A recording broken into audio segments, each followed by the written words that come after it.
పెద్దాయన ఉన్నాడు ఇక్కడ వెరైటీగా తులం బంగారం ఎక్కడ అని ప్లకార్డు పట్టుకున్నాడు. చెప్పే తులం బంగారం ఎక్కడ అని అడుగుతున్నావా? తులం బంగారం లేదునా ఏమి లేదు ఏమి లేదు. ఆ కేసీఆర్ ఇచ్చినదే ఉన్నది. మాకు 2 లక్షల రుణమాఫీ చేస్తామన్నా అవి కూడా లేవు. కొందరికి అయినాయి, కొందరికి కాలేవు. రైతున్నావు, నేను ఒక రైతుని. ఎక్కడి నుంచి వచ్చినావు? ఆదిలాబాద్ డిస్ట్రిక్ట్ నుంచి వీడికి ప్రచారంకి వచ్చిన.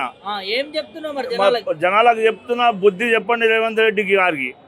బుద్ధి చెప్పాలి, బుద్ధి చెప్పాలని అందరికి ప్రచారం చేసుకుంటూ వస్తున్నా. తులం బంగారం బాస్ బాస్ ఇది ఒకటి పట్టుకున్నా.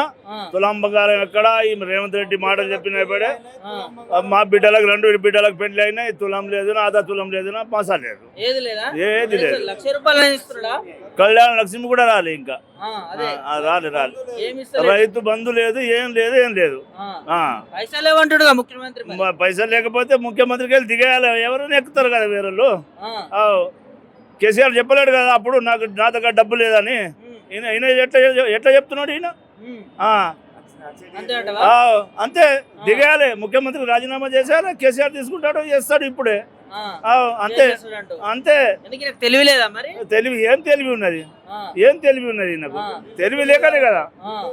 ఢిల్లీ ఏ చిన్న మాట అయినా ఢిల్లీకి పోతాడు. ఈయన ఢిల్లీకి పోడినా గల్లీకి పోడు. కేసీఆర్ అన్న ఓన్ డిసిషన్. అంతే. అంటే మొత్తం పథకాలు ఏం రావట్లేదు. ఏం ఒక రూపాయి పొందలేము మేము రైతులం. పత్తికి ధర లేదు. ఈడు దరిద్రం కూర్చుంటే పంట కూడా వండలేము. మాకు నిరుడు 50 క్వింటాల పత్తి అయితే 20 కూడా కాదు. అంత గోసపడుతున్నాం. అందుకొరకు రోడ్డు మీద వచ్చేసినాం కదా మేము.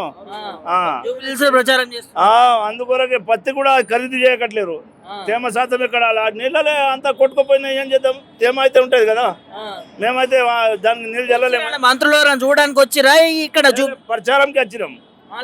జూబ్లీహిల్స్ లో మంత్రులందరూ బిజీ అయిపోయారు. మీ రైతులు పట్టించుకుంటారు అక్కడ. మేము బట్టి మా ఊళ్ళో వస్తే గెలుపుతాం మేము.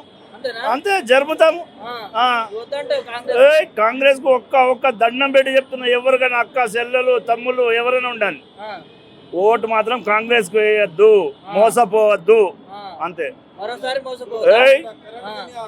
కరెంట్ కూడా లేదు పొలాలకు, కరెంట్ కూడా లేదు. ఎప్పుడు రబ్బు చేసుకుంటామంటే కరెంట్ కూడా రాకట్లేదు.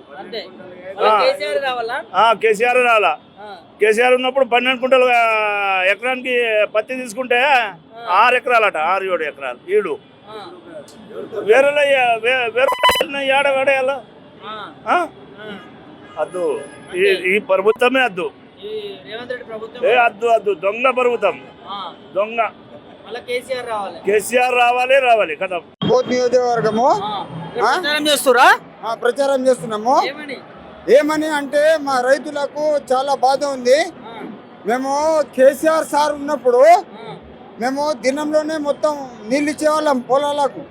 ఇప్పుడు రాత్రి కూడా పోయి కష్టపడబడుతుంది. పాములు కొడుతున్నాయి, పులులు వస్తున్నాయి. మాది ఒక పెద్ద అడవి ప్రాంతం మాది. ఆయన నాయకులు ఎవరు ఇప్పటిదాకా పట్టించుకోలేరు.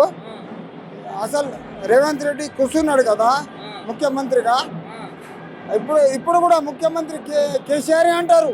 రేవంత్ రెడ్డి అని ఎవరు అన్నారు? ఇప్పుడు కూడా ఎవరు అన్నారు?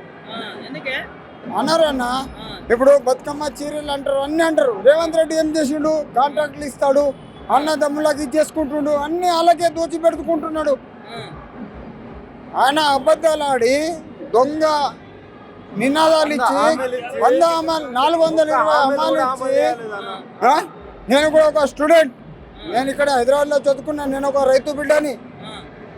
కానీ ఇప్పుడు మేము రైతులకు ఇక్కడ వచ్చే అవసరం లేదు కదా అన్న. కానీ ఇక్కడ వచ్చే పరిస్థితి ఎందుకు వచ్చింది? రేవంత్ రెడ్డి చేస్తుంటే ఇక్కడికి వచ్చింది, లేకుంటే రాదు.